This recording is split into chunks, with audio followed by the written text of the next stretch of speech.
Selamat pagi sahabat Drunska, bagaimana kabarnya hari ini? Kami doakan selalu sehat ya.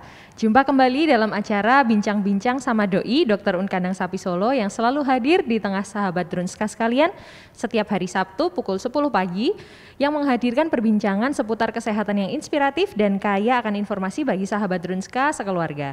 Disiarkan langsung dari Instagram Live @Drunska di ruang PKRS Rumah Sakit Dr. Un Kandang Sapi Solo.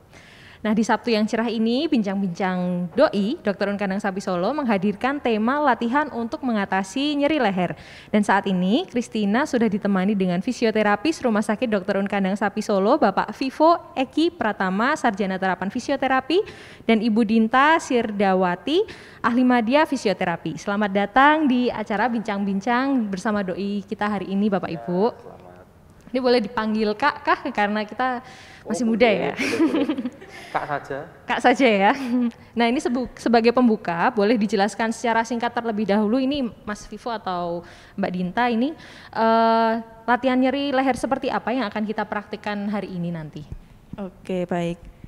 Kedengaran ya? Oke, selamat pagi semuanya. Hari ini saya akan menyampaikan fisioterapi pada kondisi mialgia servikal atau yang lebih dikenal dengan nyeri otot leher. Ya, sebelumnya saya ingin memperkenalkan diri dulu mungkin ya, biar teman-teman pada kenal semua. Tak kenal maka tak sayang. Ya, betul sekali. Saya di sini Dinta Firdawati sebenarnya ya, Mbak. Firdawati. Oh iya, ya. Ibu Dinta Firdawati. Saya fisioterapis di Dr. Unska Kandang Sapi Solo, dan samping saya ada teman saya Mas Vivo Eki Pratama. Ya. Saya kenalin sekalian. Terima kasih Mbak Dinta. Oke, kita masuk ke materi ya teman-teman ya. Oke, nyeri otot leher yaitu kondisi tidak mengenakan ya, tidak nyaman juga yang terjadi di leher. Bisa terjadi karena ada kelainan struktural otot atau mungkin saraf atau mungkin dari ototnya sendiri. Nah, biasanya kayak gitu terjadi pada ya kalangan muda sampai kalangan tua gitu. Berarti kita ini berpotensi untuk nyeri leher ya? Iya, tergantung aktivitas kalian. Tergantung dengan aktivitas kita ya. Oke, baik. Ada beberapa tanda dan gejala pada mialgia servikal atau nyeri otot leher itu sendiri, yaitu adanya ketegangan yang dirasakan oleh penderita, biasanya di daerah tengkuk, daerah leher sampai daerah pundak, mungkin bisa menjalar sampai entong-entong sendiri atau bagian apa ya ini yang daerah sini. Ya, dari apa, Mas? bahasa awamnya adalah entong-entong ya. Punggung bagian atas mungkin ya. Area skapula kalau bahasa medisnya. Ya, betul. Punggung bagian atas Punggung gitu bagian ya. atas, betul ya. Kemudian tepatnya pada area sini sih sebenarnya. Ya, boleh diperlihatkan Mas Vivo. Oke. Kemudian yang kedua yaitu adanya rasa nyeri dan mohon maaf, adanya keterbatasan lingkup gerak sendi yang terjadi pada leher, mungkin nunduknya jadi sakit atau mungkin ke arah kanan jadi sakit. Jadi harusnya bisa nempel sampai di pundak, jadi tidak nempel sampai pundak. Nah, gitu. Kemudian gejala-gejalanya sendiri yaitu ototnya terasa nyeri, sakit, mungkin sampai migrain seperti itu ya. Kita lanjut. Nah, penyebab nyeri otot sendiri bisa terjadi karena ototnya kaku atau mungkin karena adanya trauma atau mungkin karena ada masalah pada tulang itu sendiri. Bisa terjadi karena adanya infeksi atau peradangan atau kondisi-kondisi lain seperti adanya tumor. Kemudian adanya sindrom seperti itu. Oke Mbak, Mbak Dinta, itu tadi sekilas informasi ya tentang apa yang akan latihan nyeri leher seperti apa ya, yang betul. akan kita lakukan hari ini ya. Ini sebelum kita masuk dalam step-step latihan apa saja yang akan kita praktekkan, ini saya mau sapa sahabat Drunska sekalian terlebih dahulu. Boleh. Ini untuk sahabat Drunska sekalian, mari kita ikut berpartisipasi dalam acara kali ini dengan share, like, dan memberikan komentar atau pertanyaan seputar latihan untuk nyeri leher yang akan kita praktekkan hari ini. Selain berkesempatan dijawab langsung dengan fisioterapis Rumah Sakit Dr. Un Kandang Sapi Solo, akan ada giveaway menarik bagi pemirsa yang beruntung. Jadi simak informasinya sampai selesai ya. Tanpa berlama lagi, monggo Kak Vivo dan Kak Dinta, kita mulai latihan kita hari ini. Oke, yuk kita masuk ke latihan ya. Boleh ditayangkan Mas Ozi? Ya, kita memasuki latihan atau fisioterapi pada kondisi nyeri otot leher. Yang pertama yaitu penguluran. Penguluran ini kita lakukan pada otot paraservikal. Gerakannya yaitu duduk tegak di kursi, pandangan ke depan, kedua tangan saling mengait di belakang kepala. Ya, seperti ini, tangan mengait ke belakang kepala, kemudian tarik ke dada, dagu dekatkan ke dada. Yap, tahan 1, 2, 3, 4, 5, 6, 7, 8. Kembali. Penahanan bisa dilakukan sebanyak 8 hitungan dan gerakan itu bisa diulang sebanyak 3 sampai dengan 5 kali hitungan. Yang kedua yaitu pengeluaran pada otot skaleni atau otot leher bagian samping kiri dan samping kanan. Pertama, dengan cara tangan kanan pegang kepala bagian kiri di atas telinga kiri, kemudian tarik ke arah kanan untuk penguluran otot bagian kiri. Tahan 1, 2, 3, 4, 5, 6, 7, 8. Kembali, gerakan itu bisa diulang sebanyak 3 sampai dengan 5 kali. Sebaliknya, untuk otot yang sebelah kanan, gerakannya sama, hanya saja tangan kiri ke arah kepala kanan bagian samping, kemudian tarik ke arah kiri, tahan 8 hitungan juga, dan bisa diulang pengulangan sebanyak 3 sampai dengan 5 kali. Itu. Kemudian stretching berikutnya untuk otot levator scapula atau otot yang menempel pada entong-entong.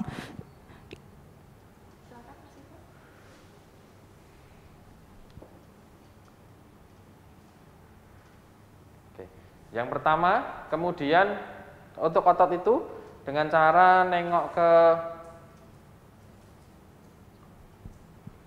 posisi awal duduk tegak, pandangan ke depan, kepala menoleh ke kanan untuk otot levator scapula sisi kiri, kemudian letakkan tangan di atas kepala, tangan sebelah kanan di atas kepala, kemudian tarik kepala ke arah ketiak.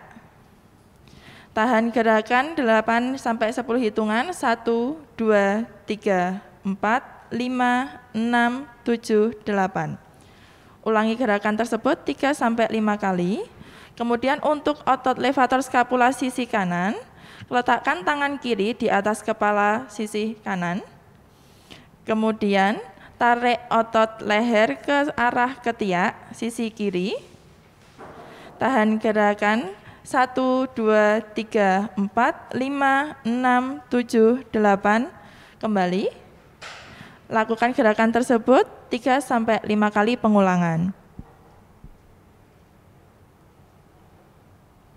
Ya, untuk stretching otot bagian neck rotation atau otot leher sebelah kiri dan kanan, ini biasanya untuk kombinasi otot leher, jadi yang ketarik tidak hanya satu otot leher saja. Ini untuk pengeluaran otot neck rotation sisi kiri. Letakkan tangan kanan ke pipi sisi kiri. Ya. Kemudian putar leher, tarik tangan ke sisi kanan. Oke, tahan gerakan 1, 2, 3, 4, 5, 6, 7, 8, 9, kembali. Ulangi gerakan 3 sampai 5 kali pengulangan. Kemudian lakukan gerakan tersebut di sisi otot leher yang sebelah kanan. Letakkan tangan ke pipi kanan, tarik ke sisi kiri, tahan 1, 2, 3, 4, 5, 6, 7, 8, 9, kembali. Ulangi gerakan tersebut 3 sampai 5 kali pengulangan. Oke, kemudian pengeluaran otot pada otot sternocleidomastoideus atau otot leher sebelah depan. Jadi yang melekat di telinga belakang sampai di dada bagian depan. Ini kita lakukan pada sisi yang kanan dulu, teman-teman. Oke, letakkan tangan ke kepala sisi kanan, tangannya yang kiri Mas Ivo. Ya, oke. Tarik leher ke sisi kiri. Oke. Kemudian toleh kepala ke sisi kanan. Menoleh kepala ke sisi kanan. Kemudian tarik kepala untuk melihat langit-langit. Ya, tahan dulu ya. 1, 2, 3, 4, 5, 6, 7, 8, kembali. Ya, lakukan gerakan ini sebanyak 3-5 kali pengulangan. Kemudian untuk otot sternocleidomastoideus sisi kiri, letakkan tangan kanan di atas kepala sisi yang kiri. Kemudian tarik kepala ke sisi kiri dulu, tarik kepala ke sisi kiri dulu. Oh maaf, tarik kepala ke sisi kanan dulu. Kemudian toleh kepala ke sisi kanan, maaf ke sisi kiri. Ya, angkat kepala, lihat ke langit-langit. Oke, tahan gerakan 1, 2, 3, 4, 5, 6, 7, 8. Kembali. Ulangi gerakan tersebut 3-5 kali. Mungkin yang di rumah juga bisa mengikuti gerakan tersebut ya. Kemudian latihan berikutnya yaitu nekaliet. Nekaliet itu gerakan isometrik melawan tahanan, tapi tanpa menimbulkan terjadinya gerakan. Oke, boleh dipraktekkan sama Mas Ivo ya teman-teman ya. Untuk yang gambar yang pertama dulu. Ini untuk isometrik melawan tahanan untuk leher sisi belakang. Letakkan tangan di belakang kepala. Kemudian dorong kepala ke arah belakang. Didorong. Jangan sampai menimbulkan terjadinya gerakan tambahan. Kemudian tahan dorongan tersebut 1, 2, 3, 4, 5, 6, 7, 8, relax. Oke, lakukan gerakan tersebut 3-5 kali pengulangan. Kemudian untuk otot leher sisi depan, letakkan tangan di jidat. Oke. Kemudian dorong kepala ke arah depan. Ya, tahan gerakan 1, 2, 3, 4, 5, 6, 7, 8. Kembali. Ulangi gerakan tersebut 3-5 kali pengulangan. Kemudian untuk otot leher sebelah kanan dulu ya Mas Ivo ya. Untuk kanan, letakkan tangan kanan di samping kepala sisi kanan. Kemudian dorong kepala ke sisi kanan. Tahan gerakan 1, 2, 3, 4, 5, 6, 7, 8, kembali. Ya, lakukan gerakan tersebut 3-5 kali. Kemudian untuk leher sisi kiri, letakkan tangan kiri di samping kepala sisi kiri. Dorong tangan, dorong Mas Ivo, oke. Tahan gerakan 1, 2, 3, 4, 5, 6, 7, 8, kembali. Lakukan gerakan tersebut 3-5 kali. Ini untuk neck rotationnya, ini melibatkan otot-otot leher sisi kanan dan sisi kiri. Oke, posisi awal, letakkan tangan kanan ke pipi sisi kanan. Oke, kemudian putar leher ke sisi kanan. Tahan. 1, 2, 3, 4, 5, 6, 7, 8. Kembali. Oke, lakukan gerakan tersebut 3-5 kali. Lakukan gerakan tersebut pada sisi kiri. Ya. Tangan nempel di pipi sisi kiri, kemudian putar leher ke arah sisi kiri. Tahan dulu. 1, 2, 3, 4, 5, 6, 7, 8, kembali. Ulangi gerakan tersebut 3-5 kali juga. Kemudian latihan pada otot rotator cuff atau otot bagian entong-entong. Oke. Apakah perlu menghadap ke membelakangi kamera, teman-teman? Punggung ya? Iya. Boleh. Mas Ivo menghadapnya ke sini aja gimana? biar lebih kelihatan. Iya. Kak, agak ke tengah. Oh, kayak gini aja ya. Ya. Ini aja ya teman-teman ya. Oke, posisi awal duduk tegak. Tangan tegak lurus di samping kanan kiri. Kemudian putar pundak. Yang diputar pundaknya jangan cuman bagian lengannya saja. Putar ke arah belakang. 1, 2. Lagi Mas Ivo. 3, 4. Jadi entong-entongnya ikut muter. Oke, 5, 6, 7, 8, cukup. Oke, kemudian sekarang ke arah depan.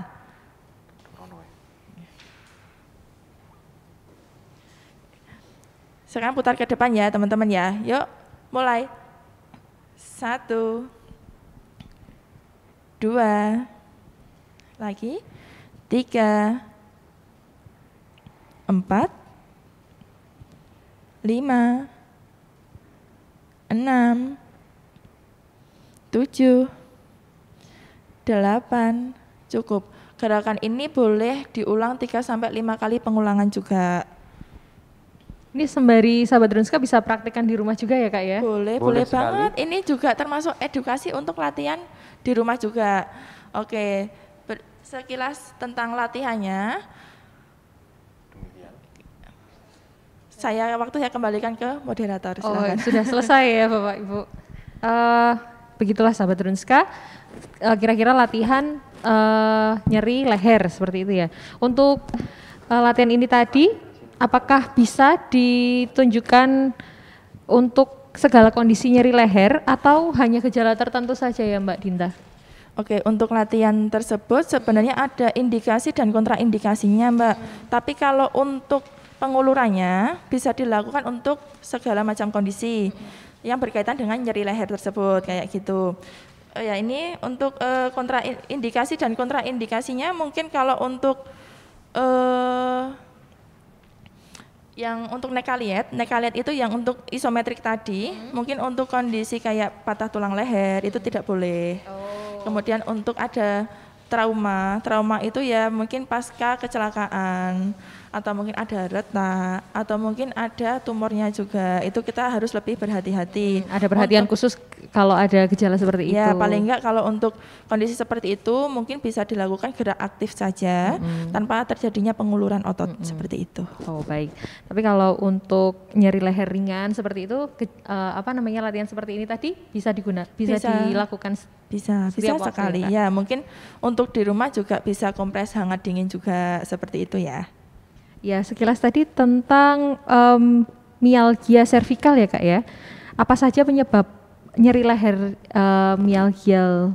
mialgia servikal seperti itu tadi? Mungkin bisa dibantu dijawab oleh Mas Vivo. Iya, silahkan Mas Vivo setelah berlelah-lelah latihan ini boleh.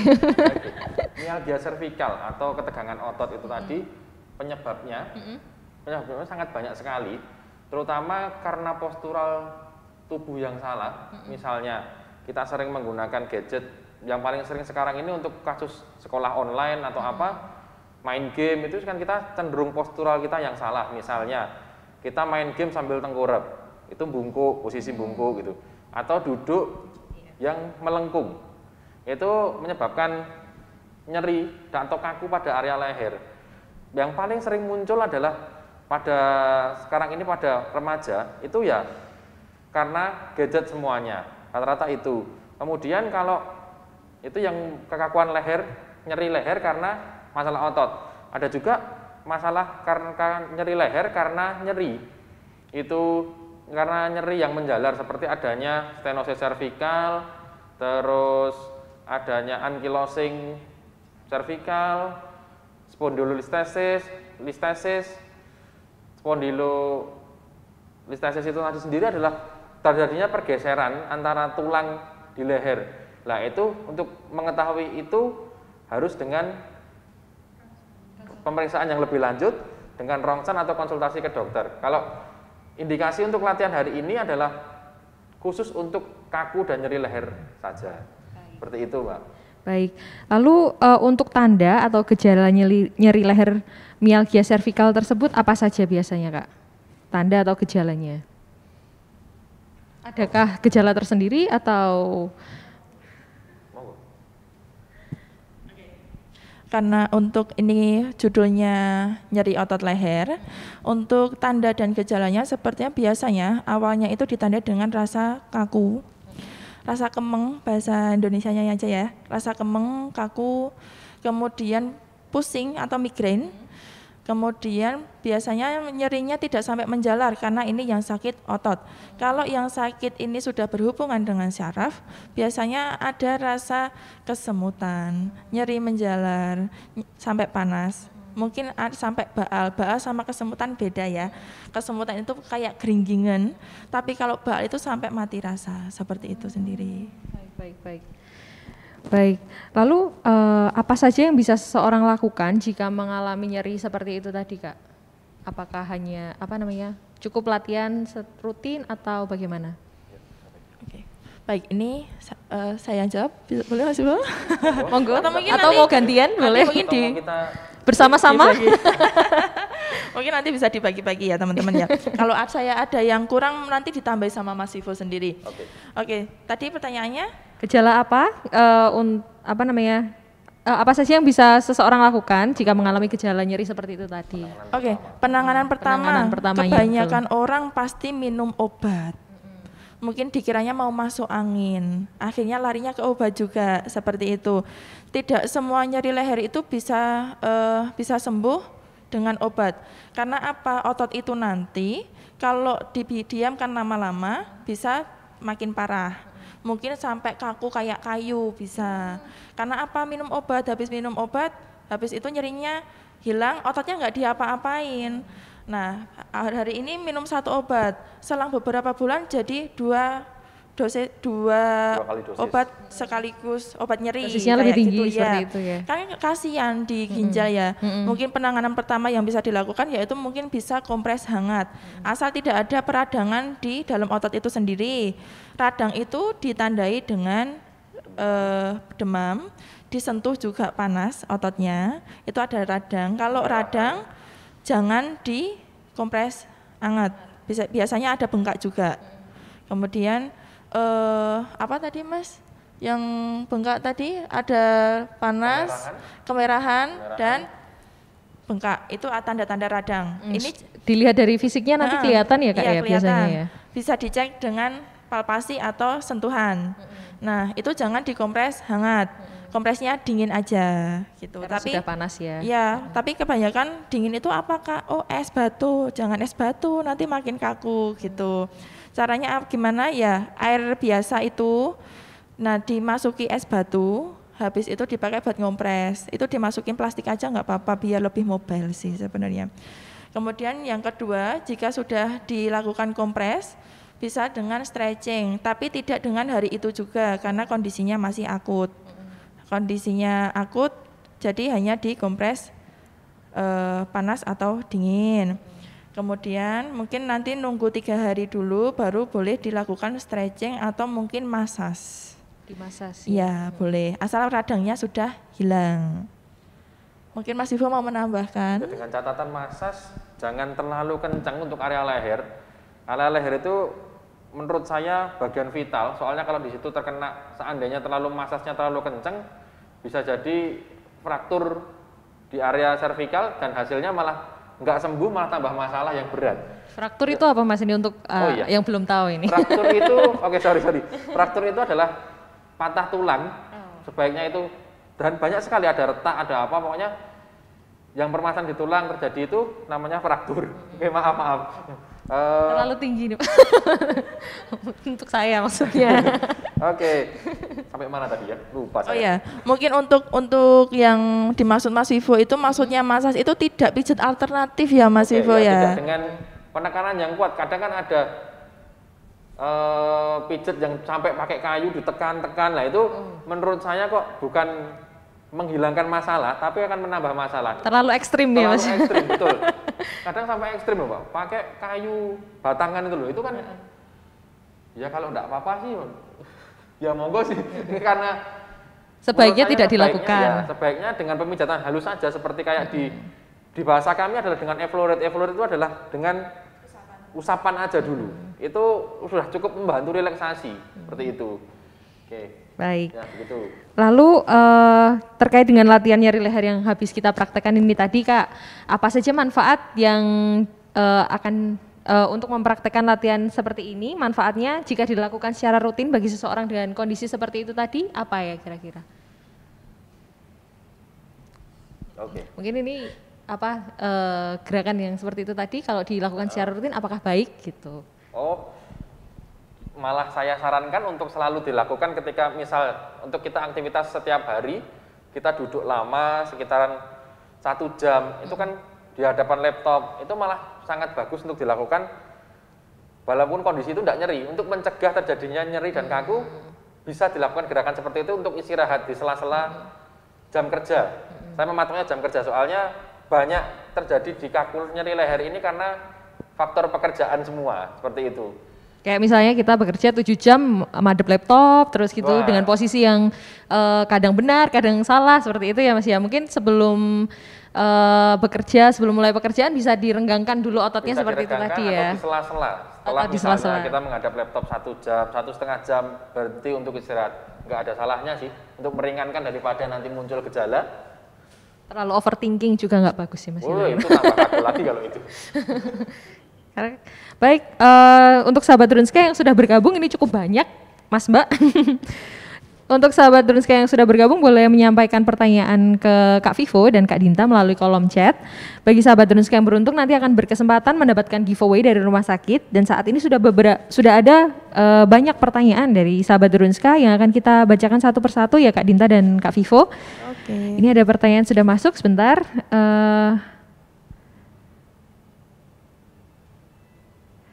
Sebentar.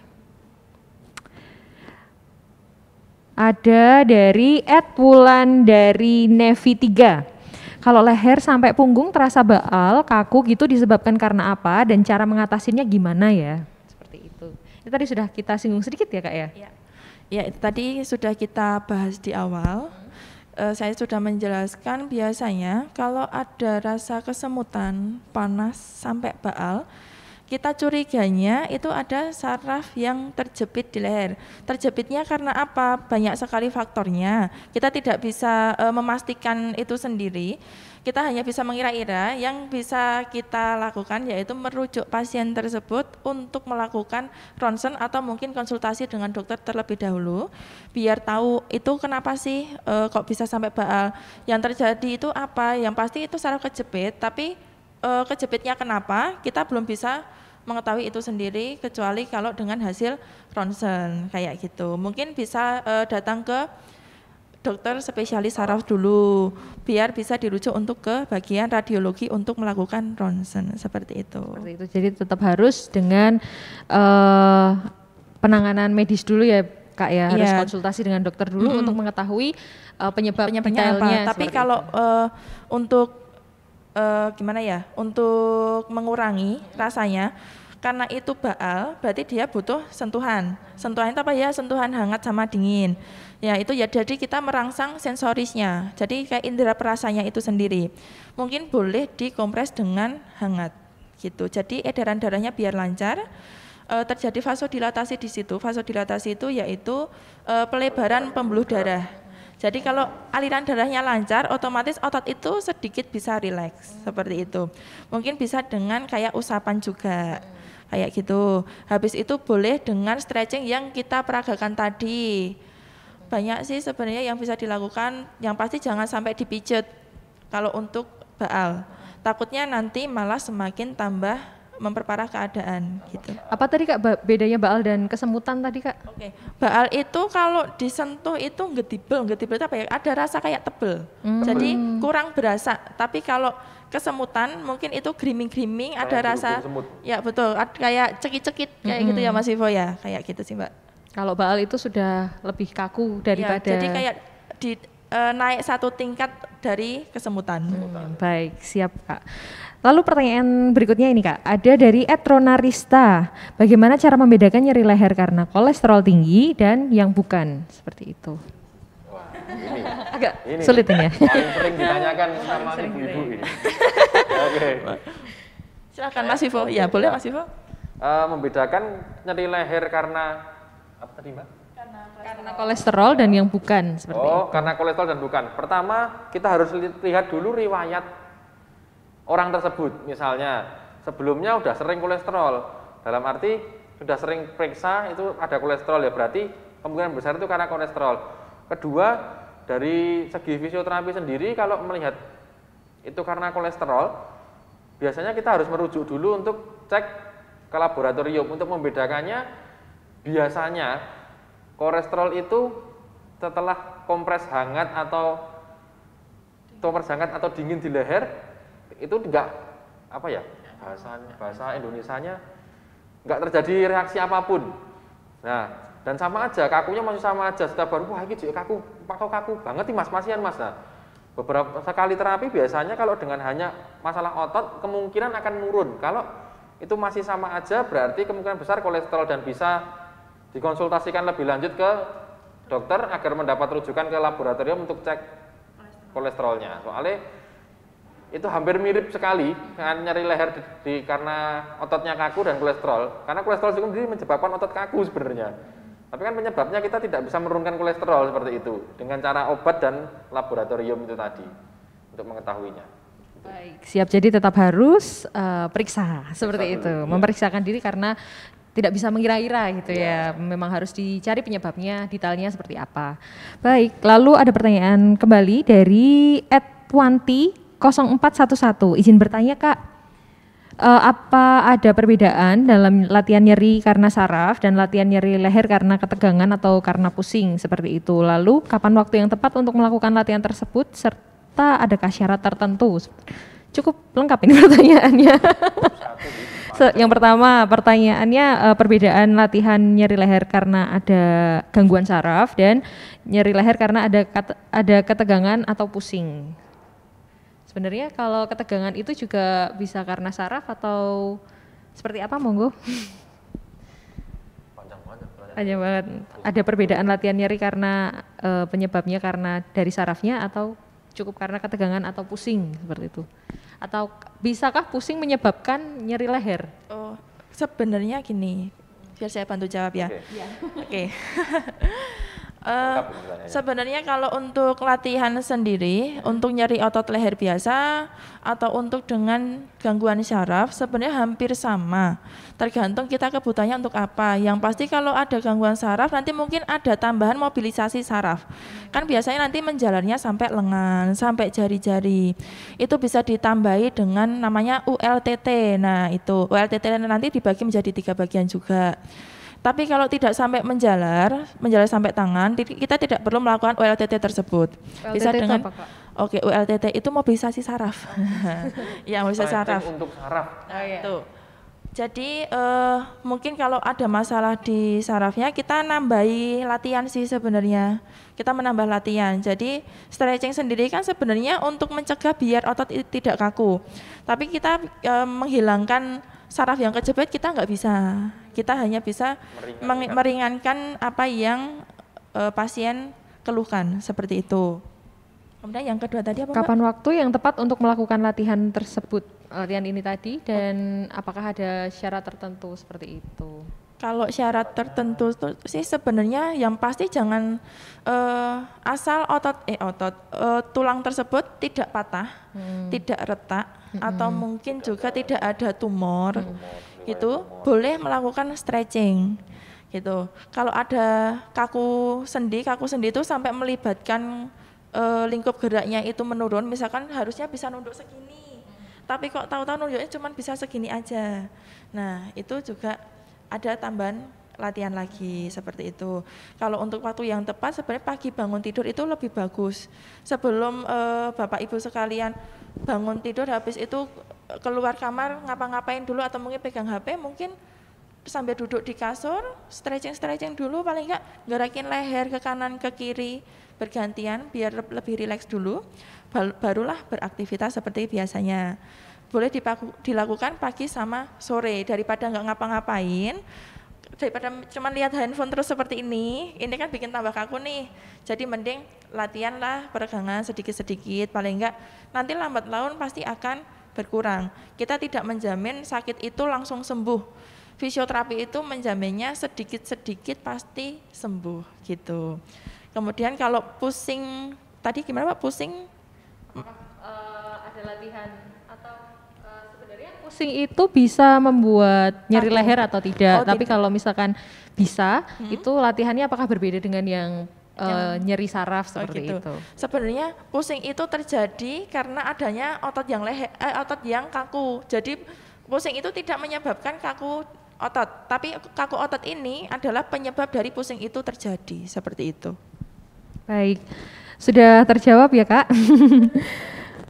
Pertanyaan selanjutnya dari @Wulandari Nevi 3, untuk gerakan otot leher apakah bisa dilakukan dengan bebas untuk penderita HNP thorakal dan autoimun MS karena leher sampai punggung selalu baal dan kaku seperti itu? Oke, biar Mas Vivo yang menjawab ya. Baik. Apalagi tadi? Oke, dari @Wulandari Nevi 3 lagi. Untuk gerakan otot leher apakah bisa dilakukan dengan bebas untuk menderita HNP thorakal dan autoimun MS karena leher sampai punggung selalu baal dan kaku seperti itu? Sudah dijelaskan tadi, untuk gerakan leher ada kontraindikasinya, salah satunya adanya tumor atau apa. Ada tumor, adanya peradangan di sumsum tulang belakang, itu gerakan leher bisa dilakukan tapi harus dengan pemantauan. Dalam arti tidak semua gerakan bisa dilakukan. Jadi mungkin hanya untuk relaksasi yang rotator cuff tadi, yang untuk yang bahu muter ke belakang atau ke depan tadi boleh. Tapi kalau untuk gerakan stretching, kalau menurut saya mending dikurangin dulu, soalnya ada kasus HNP-nya dan ada multiple sclerosis-nya. Multiple sclerosis tadi sekalian ya menimbulkan baal di area punggung tadi, dari kemungkinan besar dari multiple sclerosis-nya itu tadi. Seperti itu. Boleh dilakukan tapi dengan pengawasan, dalam arti tidak semuanya gerakan bisa dilakukan. Oh iya, sesuai kondisi aja. Dalam arti misalnya seperti itu kan, saya kemungkinan besar nyerinya rodok lumayan berat ya kalau ada kasus seperti itu. Oke, itu Kak? Ya, tetap harus bisa dilakukan, cuman hanya ada beberapa gerakan aja.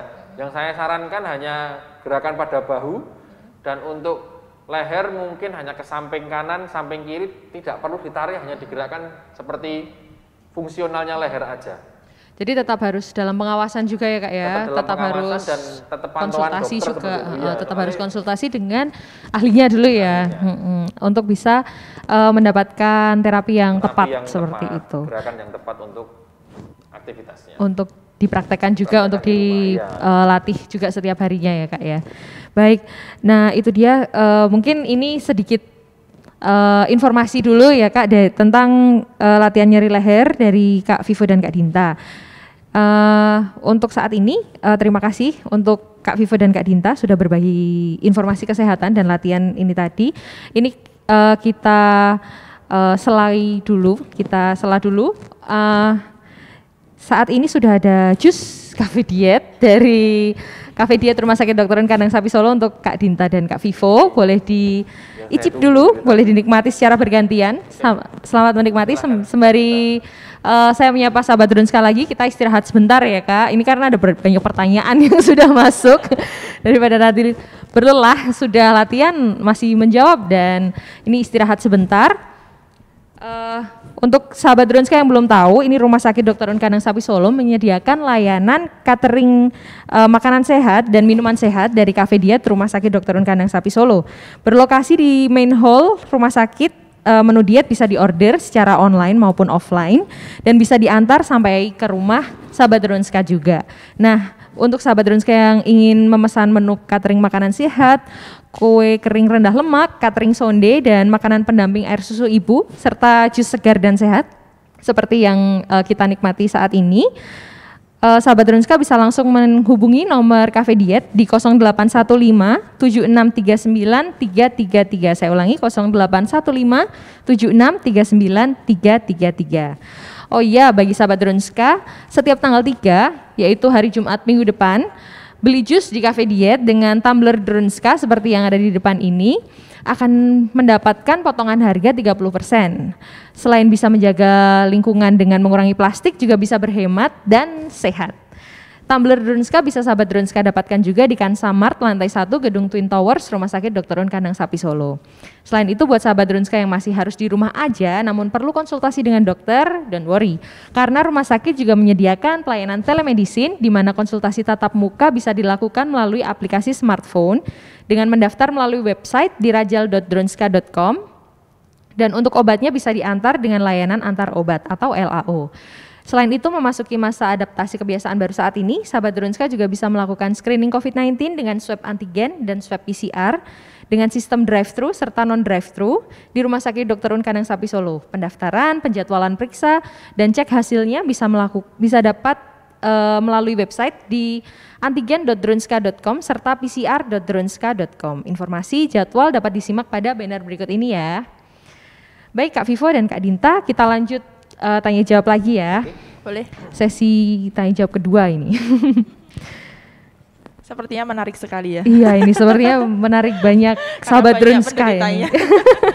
Karena ini sangat dekat dengan kehidupan kita sehari-hari kan betul. Ya. Kita sering melakukan aktivitas lalu tiba-tiba sering nyeri leher seperti itu.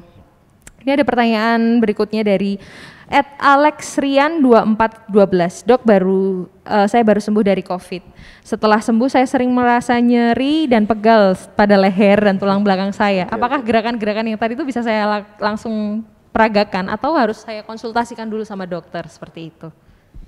Oke, mungkin itu juga terjadi karena seringnya di kamar aja. Ya betul. Apalagi hiburannya hanya gadget. Oke. Ini yang penyintas-penyintas ketawa ini. Oke, boleh banget dilakukan sendiri di rumah. Yang pasti sampai batas kemampuan kita aja. Jadi jangan sampai kok nyeri banget akhirnya dipaksain, jangan seperti itu. Takutnya nanti salah gerakan, akhirnya menimbulkan cedera yang lain. Mungkin ataukah ada otot yang sobek atau gimana. Nah, jangan sampai seperti itu ya teman-teman ya. Boleh banget dilakukan sendiri di rumah, dan itu tadi juga edukasi sebenarnya. Edukasi biar teman-teman tuh di rumah juga melakukan itu sendiri, karena nanti kalau kalian hanya fisioterapi saja di rumah tetap berdiam diri, tetap melakukan aktivitas yang memberatkan leher kalian, nanti kalian juga nggak sembuh-sembuh, yang ada malah semakin nyeri. Karena apa? Ketemunya dengan kita sama latihan di rumah pasti lebih sering, lebih banyak waktu di rumah. Jadi boleh banget dilakukan di rumah kok itu, tanpa harus ada yang mandu mungkin. Jadi mandiri boleh banget. Tanpa dipandu, dipraktikkan sendiri di rumah enggak apa-apa ya. Boleh banget. Atau sambil saat isoman juga bisa dilakukan saat latihan pernafasan. Setelah itu tidak masalah. Iya, ditambahi dengan latihan leher seperti itu, dan enggak kaku gitu ya, biar enggak sesek. Seperti itu. Tapi apakah perlu konsultasi dengan dokter terlebih dahulu terkait dengan latihan yang kita praktekkan hari ini, Kak? Selama nyerinya tidak parah, misalkan cuma tegang di otot leher atau mungkin kaku di pundak, tidak perlu konsultasi dokter, tidak apa-apa, langsung dilakukan di rumah juga boleh. Tapi andaikan kok nyeri itu sampai menjalar, sampai panas, kemudian nyerinya sampai tak tertahankan, minum anti nyeri pun juga tidak ngefek apa-apa, boleh banget dikonsultasikan dengan dokter biar ada pemeriksaan lebih lanjut seperti itu. Baik, ini tetap dari @alexrian2412 ada pertanyaan lagi, kalau pengompresan pada leher bisa menjadi solusi saat leher merasa nyeri atau pertolongan pertama seperti itu, Kak? Pertolongan pertama boleh kompresnya kompres hangat. Kemudian boleh jenengan pijat-pijat sendiri pakai tangan, pijat pribadi enggak apa-apa gitu. Kemudian jangan lupa sebenarnya lebih bagus stretching sih. Soalnya kan otot kan kaku. Takutnya kan kalau kelamaan kaku bisa memendek. Jadi di stretching sejak dini aja enggak apa-apa, yang penting sampai batas kemampuan jenengan sendiri. Jadi itu di samping mencegah juga mengobati juga sih, biar tidak lebih lanjut aja sakitnya. Oke, baik. Lalu pertanyaan berikutnya dari Wanti Wanti 0411. Apakah fisioterapi tersebut aman untuk ibu hamil dan penderita stroke? Untuk latihan ini bisa ditujukan ke siapa saja ya, Kak? Oke, Mas Vivo biar menjawab ya. Oke. Kalau ibu hamil, saya katakan tidak masalah kalau untuk ibu hamil. Tapi kalau orang stroke, ada kelemahan otot. Kalau hanya untuk aktivitas tidak masalah. Untuk orang stroke tidak apa-apa. Tapi kita lihat dulu stroke-nya. Stroke-nya apakah dia itu masih ada kemampuan untuk duduk, jalan, berdiri? Itu boleh dilaksanakan tidak apa-apa. Kalau dari seperti itu. Oh ya, mungkin kalau untuk penderita stroke tergantung keluhan pasiennya sendiri sih sebenarnya. Kan orang stroke itu ada yang stroke ringan dan ada yang stroke berat. Stroke berat itu yang sampai keple mungkin ya. Tapi kalau stroke ringan itu biasanya ini misalkan pasien A sebenarnya bisa jalan, cuman tangannya masih lemes. Otomatis kan tangan itu nanti mempengaruhi leher. Nah, lama-lama jadi kaku. Nah, kalau keluhannya ada kaku leher, boleh banget stretching itu dilakukan untuk penderita stroke. Tapi kalau ada kelemahan otot, masa kelemahan otot mau di stretching sih gitu. Jadi kalau kelemahan otot ya kita gerak-gerakkan gitu. Jadi stretching untuk penderita stroke itu sesuai dengan keluhan penderita itu sendiri gitu. Jadi tetap disesuaikan dengan situasi dan kondisi pasien masing-masing ya, Kak betul. Ya. Baik, ini sebentar.